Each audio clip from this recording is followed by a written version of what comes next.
You guys wanted more nerd, and I'm here to deliver. So I released a devlog a few days ago. I mentioned how we went from 2 gigabytes of VRAM, 80 megabytes of VRAM, but we can go lower. So this spinny guy, right? This spinny guy, he's not 3D. This is a lie. This is called game trickery. This is called an illusion. This is actually an animation. He's a sprite sheet. He's an 8x8 grid of images made to look like he's spinning, because I didn't want to have to deal with multiple viewports and rendering a 3D spinning dude. It just kind of seemed wasteful when all he's gonna be doing is fucking spinning, and he's not gonna fucking stop spinning. So I didn't see a reason to have an entire viewport rendering the spinning fuck when I could just have an 8x8 animation grid 400 by 400. This made more sense. But the issue is, this never gets unloaded from VRAM. This guy sticks around. Now, he's not a ton of data.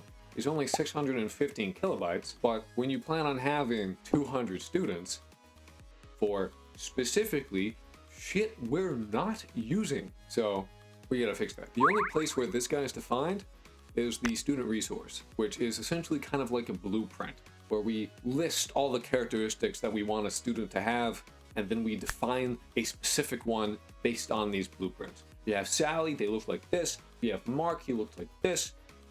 John looks like this. You get the picture. For each of these students, we also define an ID number, which goes from 0, 1, 2, 3, and so forth and so on. It's just a number being like, this is me, I'm unique. Now, in Godot, they have this thing called a dictionary, which is essentially a list of shit that you can access via a key. So you have balls, which you access via nuts, and you have your mom, which I access through DMs. Now it's late, and I'm tired, and when I go to do this, I fuck up the dictionary, and I get annoyed by it, so I'm like, you know what? Fuck it. I'll just use a switch statement. They have their IDs. I'll just use their IDs and then get the sprite sheets like that. So I set up a quick switch statement. I throw everything together, and bada bing, bada boom, my VRAM goes from 80 megabytes to 39 megabytes. But you may have noticed that there's a lot of repeated data in this picture. We never unload the student resources. We've moved the sprite sheet outside of the student resource, but we never actually unloaded the student resource itself. So, you know, the name, their ID, the sounds they make when they walk, they're all still loaded. It's kind of a problem. And as I'm testing this, I get an email. Unfortunately, it seems your game does not work on my computer. Is it because I am running Windows 10? Did I possibly download it wrong? Please help, for I am incapable of downloading Windows 11. Attached was an 11 megabyte MP4 file. Now, I'm not dumb enough to just download and run somebody's random MP4 file. So I asked my Discord, is anyone using Windows 10? I'm on Windows 10. Where can I download your game to check? The game's on my website. Downloading right now. So we hop and call, and he shows me this.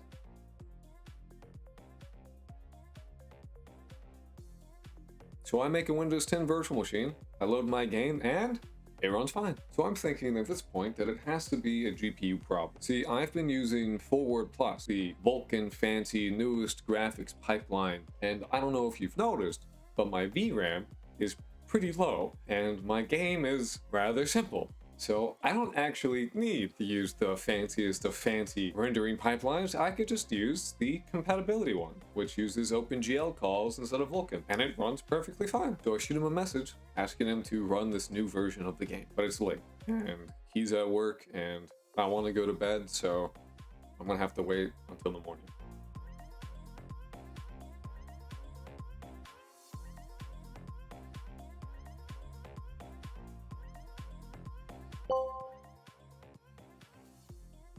There you have it, Mr. Todd. A new version is now available using OpenGL, so if you've had trouble running it or couldn't run it before, you should be able to run it now. So now we need to fix our switch statement, because it is full of magic numbers, and they're bad, and they're not good, and I'm gonna forget, and it's gonna be bad, and I don't, you know, this is a very pirate software-esque switch statement, full of magic numbers that mean absolutely nothing, and UIDs full of literally, how would I know? It would be necessary for me to put a comment on each of these to be able to use it. That is not good. The exact thing we're trying to avoid here So we're going to go back to a dictionary. But I still kind of want those integers. I currently still use the integers, so it would be nice to actually have them around. Now, luckily for us, there's a really easy solution for this. We can simply define an integer and the name of the creature to have the exact same data. So I can either get 0 or Banshee, depending on what my use case happens to be. Because I'm sure there's going to be some point where I don't want to have to use the integer. I'm going to want to use the name, or I'm going to want to use the integer instead of the name, depending on how I have my code set up. So we're going to do that. Now, another good reason to use a dictionary as opposed to a switch statement is if I want to store multiple values.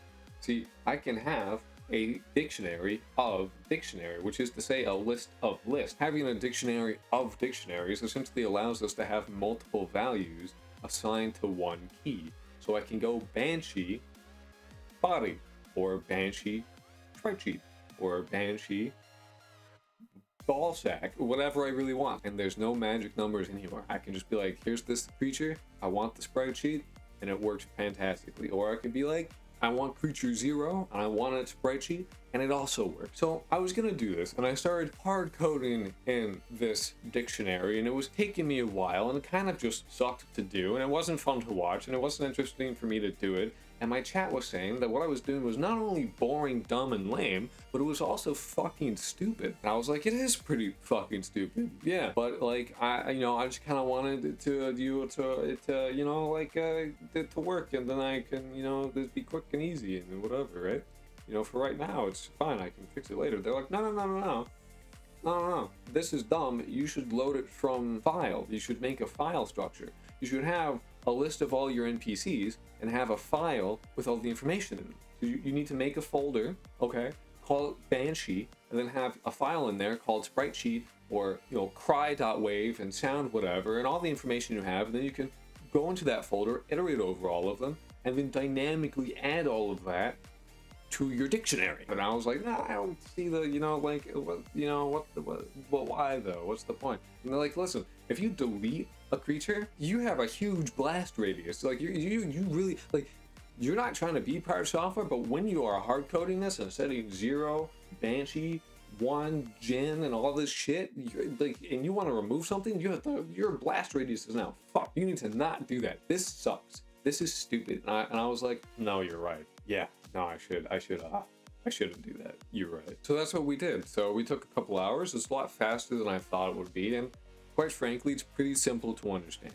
So basically, we start off with an empty dictionary. There's nothing in it, it's just that. We start off by iterating over all of our student resources, and we check all of the folders and we see if there's any that has the same name as the creature in our student resource. And if it does, if it matches, what we do is we go into that, we add the data to the dictionary, and we have now added Banshee and its sprite sheet and its dead body scene, its corpse scene. You can call it with NPC dictionary Banshee corpse, and we spawn the corpse, and it just works. Our NPC dictionary Banshee sprite sheet, and we get the sprite sheet, and we just do that for all of our creatures. Now, so this isn't ideal still, because I have to essentially define each of the characters in 2 different places, meaning there's a lot of room for me to fuck it up. So what I'm gonna do is I'm going to take all the information in the student resource and only define it in the file system and have everything defined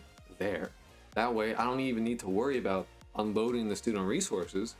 I'll never load them in the first place, but not today. So if you want to see how that goes and what that looks like and how that whole thing works out, make sure to subscribe for part 2. I want to give a huge shout out to my patrons: Mr. Coffin Green 7110, Nod, Input Unknown, Undeadly, Rentai, Toast Priest, Moon Jellyfish, Bubble Sea, Half Fang, Aruhia, Vorstar, Chris the Bread, Remderwall, Sylph, Annie, Watsy, Enderbro3300, Stag, Violet Kelp, Coriel Amliang, River Clark, and Nick. I've added some new tiers to the Patreon. There's a $5 tier, $10 tier, and a $20 tier. The $20 tier gets your name in the game. There will be a location in game and for all the games that I make, where your name will be visible for people to look at and see and explore. The way that this shows up will be different in every game to make it thematically correct. There will be a tombstone in the graveyard with your name on it with some dates. Libra patrons have the ability to decide which monsters I add next. Since there's so many in the list, if there's one that you specifically want to be added and you want it to be added now, you can become a Libra patron. Regardless though, just liking, commenting, and watching the video is very much support enough, and I appreciate all of you guys. So until next time.